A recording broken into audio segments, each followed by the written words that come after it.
This morning I went to the creek behind my house, sat in the water and let the rain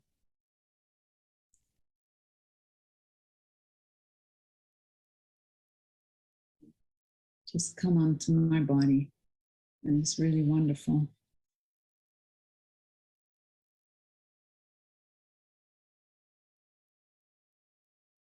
It's quite nourishing. Nature is just so nourishing. Even when you're in places, what I hear, in California, where it's very dry now, and I hear in Europe too. I also heard in Europe, it's just started raining again, but just know nature in all her forms is very nourishing. You notice you go a little bit too much in your mind and it doesn't serve you. Go into nature, even a park does it. Or lean against a tree. You don't need to live right smack in the forest like I am. Just find a tree in a city when you live in a city or you're close by the ocean. Go to the sea, and or when there's a patch of green, go and walk on it, feel it.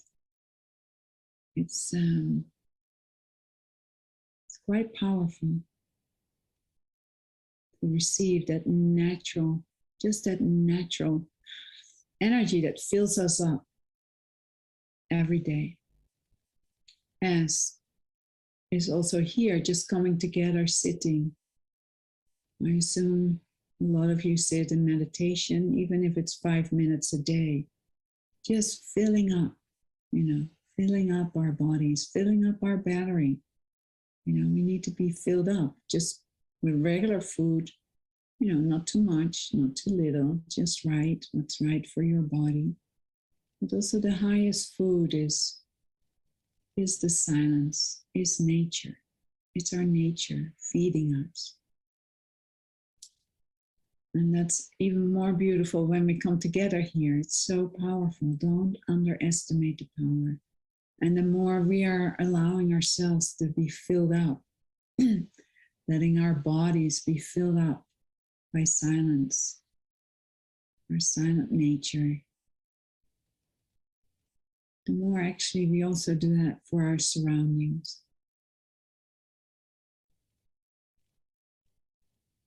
And I'm for sure, there are many, many people sitting here all over the world.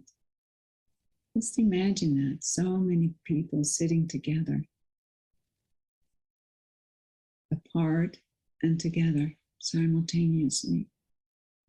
Because, in our hearts, we all long for the same thing, for freedom and just being ourselves, being love, expressing ourselves. It's really quite simple.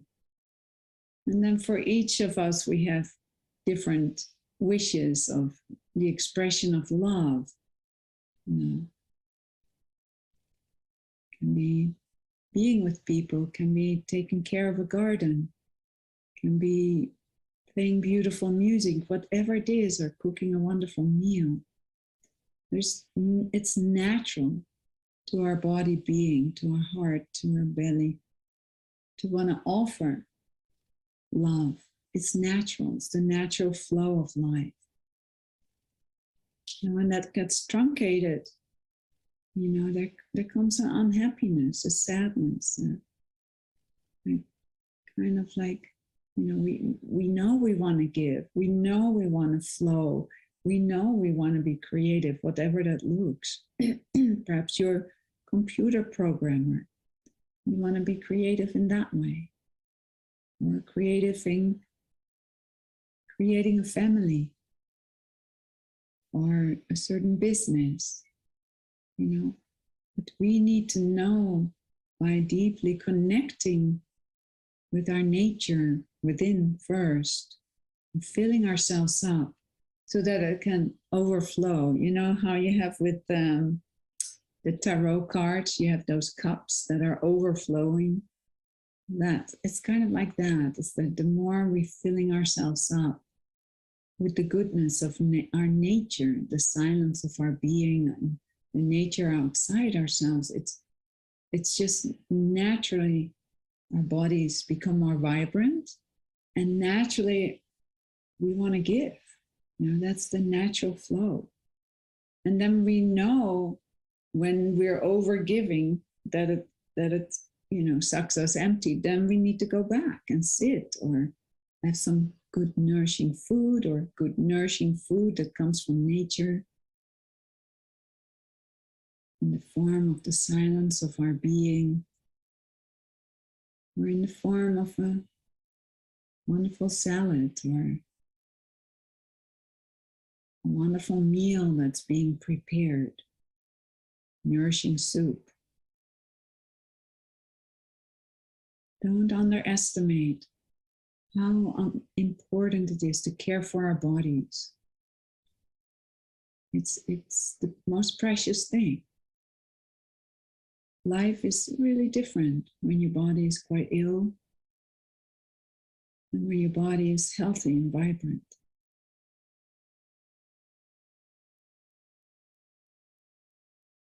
Even though in the midst of any experience in our lives, the silent being that we are is here, steady and still. There's a deep happiness that occurs in us. And there's wholeness in our bodies. And yes, spiritually spoken, you can say my happiness shouldn't be dependent on any outer anything. Yeah, there's a truth to it. And there's also a truth to a happiness that happens when our bodies are healthy. When our emotional body is healthy, when it's just not too much, when our mental body is healthy, that we're not enslaved by our mental body, but that we are in charge. And it is possible. It's possible to be in charge of our lives. But because for a lot of us, overwhelm has happened, when we get out of control of our surroundings, which has happened for most of us. Yeah. And then finding our ways back to our nature, it can sometimes be challenging. And sometimes for some people, very easy. And there's something important also I have found in my own life, to be acknowledged in the trauma, in the pain, in the torture, in whatever has happened to us. That it's acknowledged, that we're being seen. And then also the learning to can we then fully accept that? Fully accept that. And then move on. For myself in my own life, for me, at different times in my life, it was really deeply acknowledged how really torturous it was, the relationship between my mom and me. Yeah. Because it's a lot to deal with when we're little and we're like sponges, and we don't have that amount of control and get so overwhelmed by what happens to us. We don't have the strength alone unless there is an adult that helps us and steps in. It's like, hey, you don't treat your child like that. But when that doesn't happen, you're just all alone, perhaps with a brother or sister. Perhaps they are also harmed. Perhaps there's an ally out there, which I had here and there with neighbors, which was very helpful.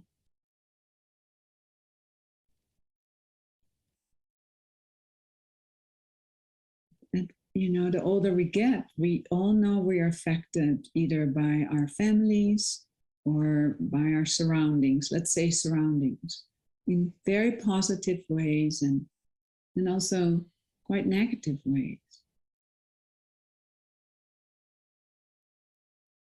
And to have that acknowledged within and outside us is actually very healing, to be seen in that and heard in that.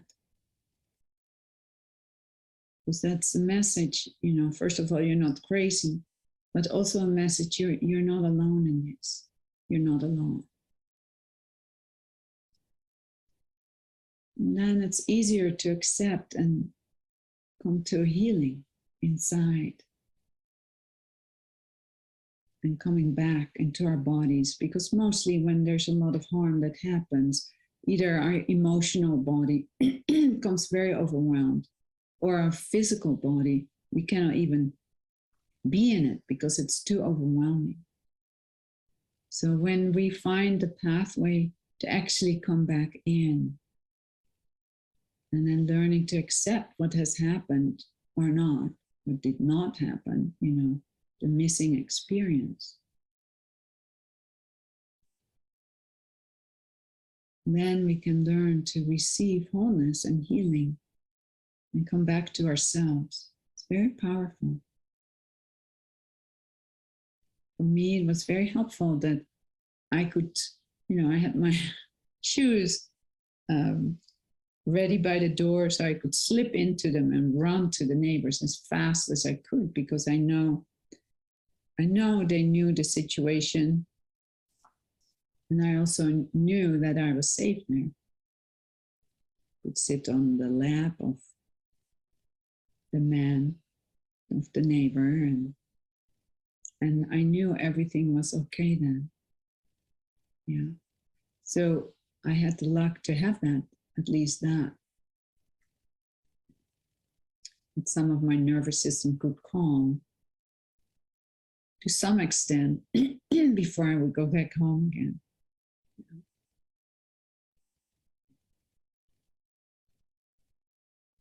It's very freeing to be seen in that and be held in that.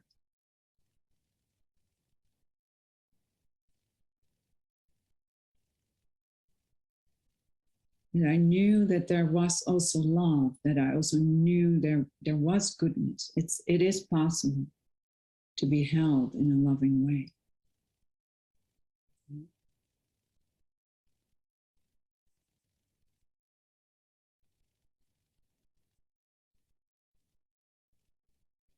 And to know at some point, when I got older and didn't need to live at home anymore, just live my own life in my own room that I rented in town in Amsterdam.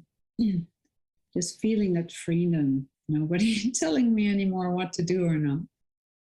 But also the safety then to start healing, because my surroundings wouldn't give me more activation all the time that I would be in there.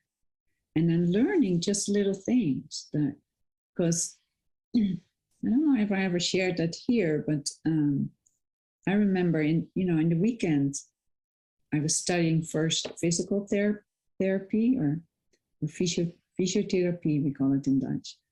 And I remember in the weekend, most of my friends went home, and I was like, why would you want to go home? Nothing in me was wanting to go home. I didn't understand it. And then one day, a friend of mine said, why don't you come home with me? Because she would go home every weekend and loved it. And I just didn't get it. So I remember going home with her. And then I got it, because it was cozy there. It was cozy. Everybody came home in the weekend and hanging out and talking and listening to each other and sharing. There was a happiness.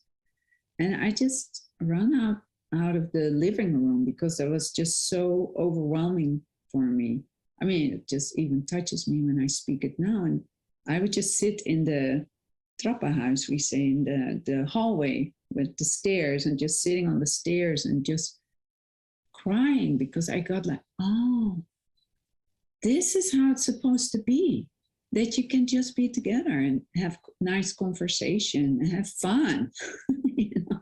you have a good time being at home. It's so simple, right? It's so obvious. And then I could feel it in my body, like, this is what's possible. This is how it's supposed to be. Yeah. So that all were steps into healing, because there was a safety, as there was a safety when I would be back in my little apartment in Amsterdam and finding the right people that would help me, and then finding, my guru coming into my life, and then finding the silence within for the first time. I knew that there was something. I had been going to churches and temples and shuls and all kind of places to find. I was on a search. And then when I was with my first guru, that's when it came. Oh, this is my nature. And then healing even deepened, coming back to wholeness, coming back to my nature coming to me, coming to the forefront.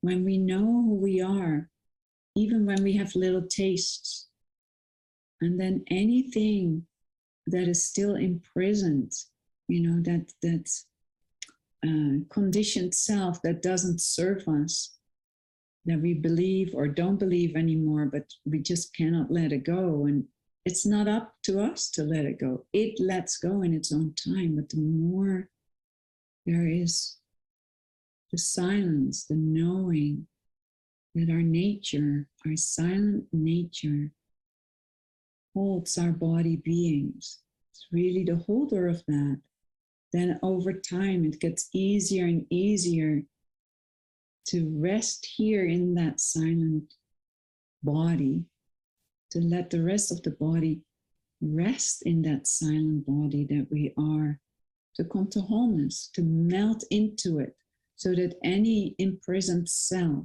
any unnecessary conditioning can fall away, which has never been us anyways.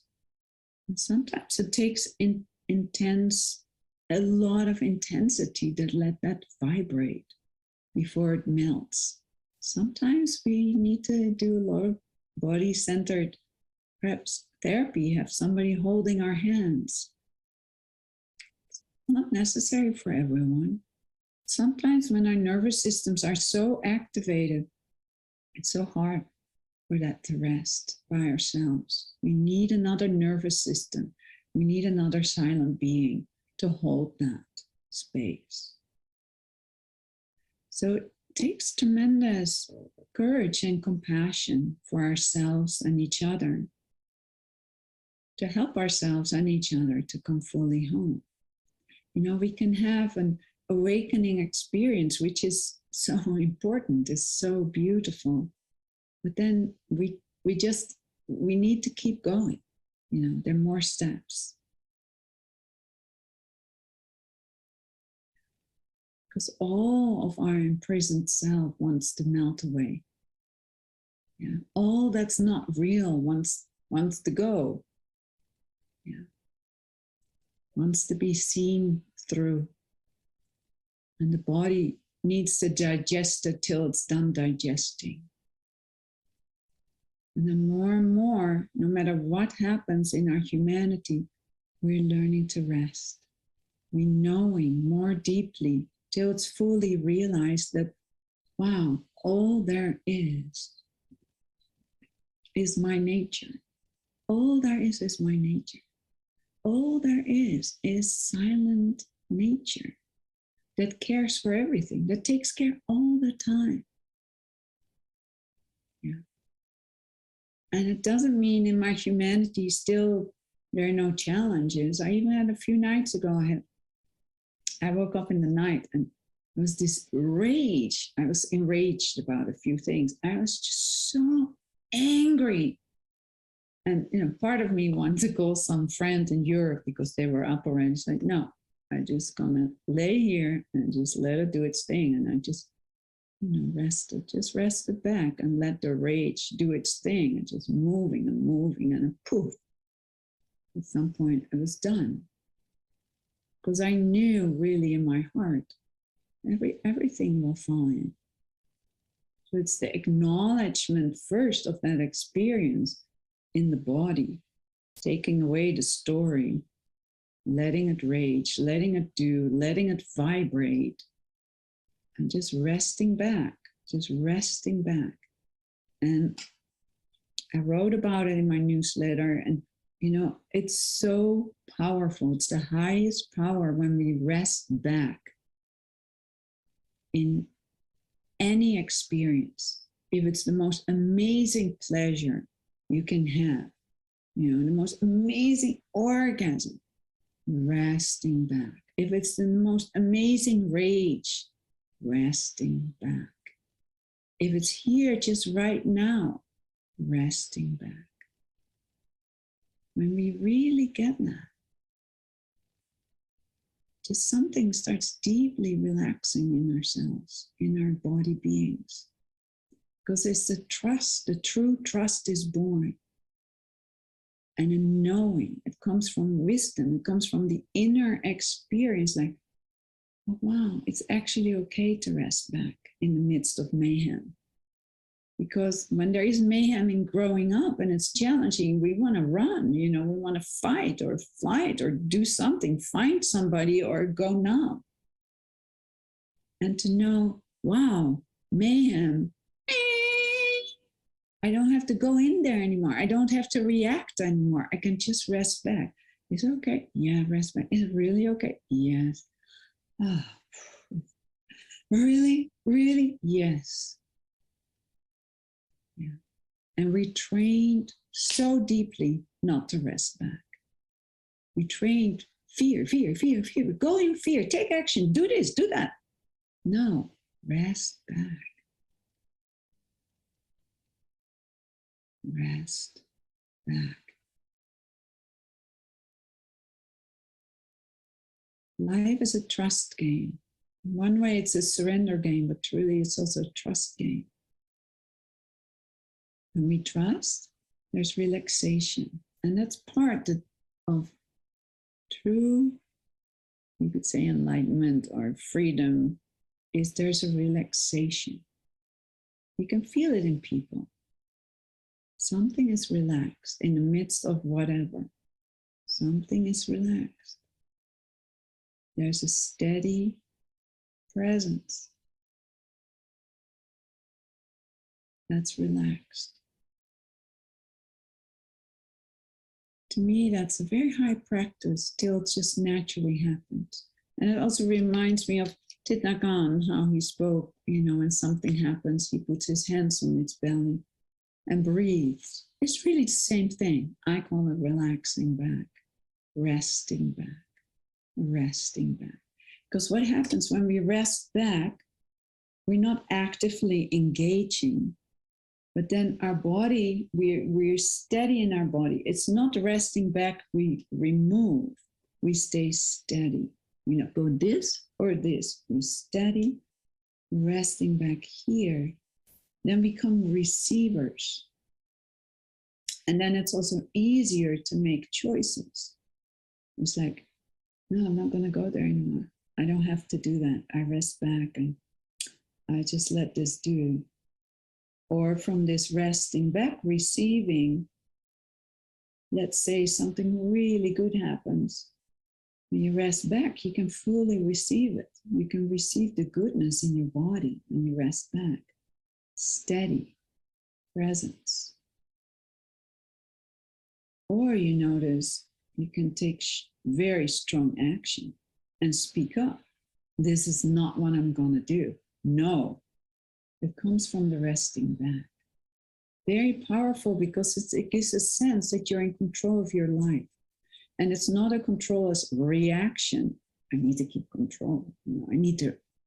No, it's like, no, not going to do this. Enough. No, I don't want you to come in my house. No. You don't have to scream loud. You're just clear. No, enough. Done. Or you say, yeah, come into my house. I want you to come in. It's nice.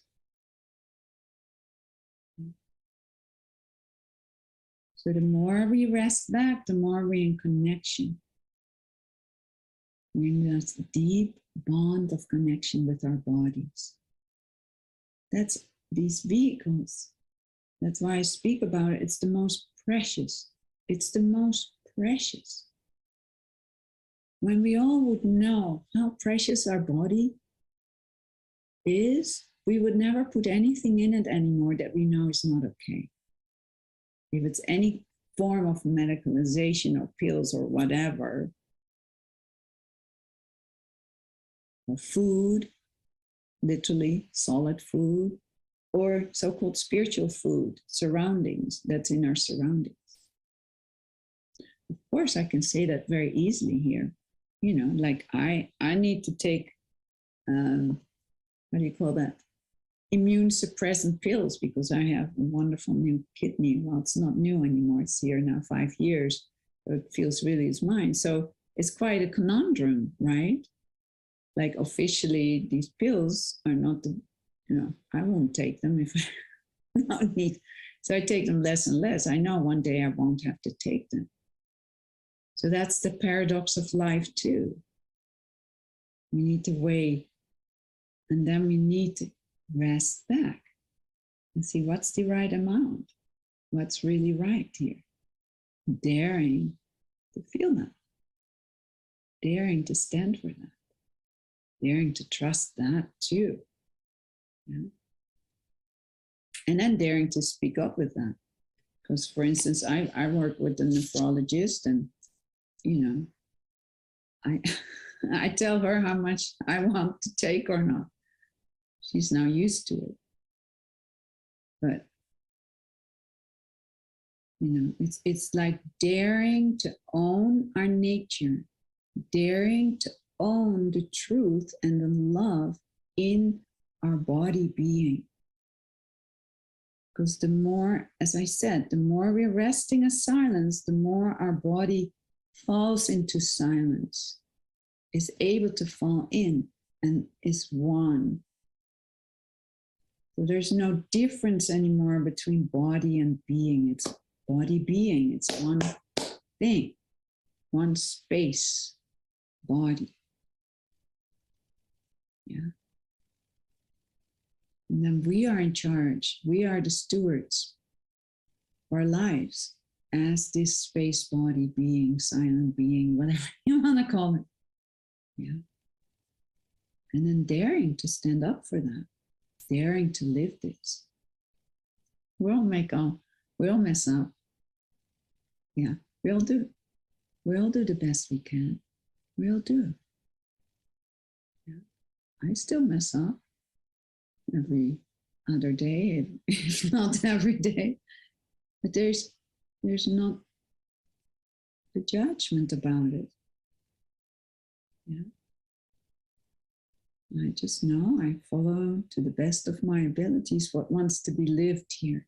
Make the choices. Make choices that's right in my heart.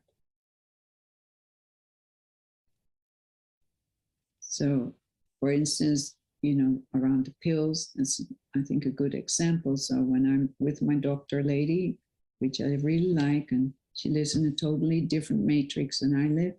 So last time we met and she said, okay, we go over the medication. And she said, okay, you're taking 5 of those. I said, well, actually, no, I take 4 now.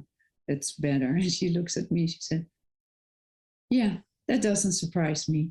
She said, yeah, that's okay, actually, it's fine. So it's like playing together. Can we play this together? Both standing in our truth. She needs to stand in her truth, in her role. Yeah. And I'm in my truth. And then how can we play when we're actually talking about it? I said, I'm very grateful that you're dancing with me in this realm. And she said, yeah, I learned a lot. And I said, yeah, I learned a lot too. So it's beautiful, but we need to create that. Yeah. So what it all comes down to is that when we really offering ourselves up to the silence of our being, to our nature, and let that nature that we are take us, then in a way, we become in charge of our lives. We become the stewards of our lives. Nobody outside us decides what we're going to do. People can influence us, absolutely. You know, I still get influenced by people. I listen to certain people that I trust inside me. I trust that I can trust them. I don't blindly just trust someone over there. I trust this to know that, yeah, this resonates. This is what I can trust. Then we live as sovereign beings. Then we live as that freedom. Yeah. And that brings change in our lives. And that really serves in this world. So it's up to us first to be healthy, selfish, as I call it. And through that care for ourselves and through that care for others. Very powerful. To own our nature. To own our beauty. To own our beautiful bodies. And care for them. Be good stewards. Care for our minds. Be good stewards. Be in charge. Be in charge of our emotions. Let them flow and rest back.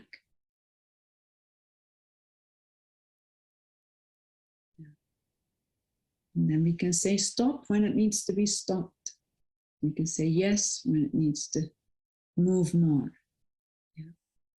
So I hope you get a little of a sense that you're in charge of your life, nobody else. You have the freedom to choose. You have the freedom to live this life. Are there challenges? Yes. Is it sometimes difficult to make choices? Yes.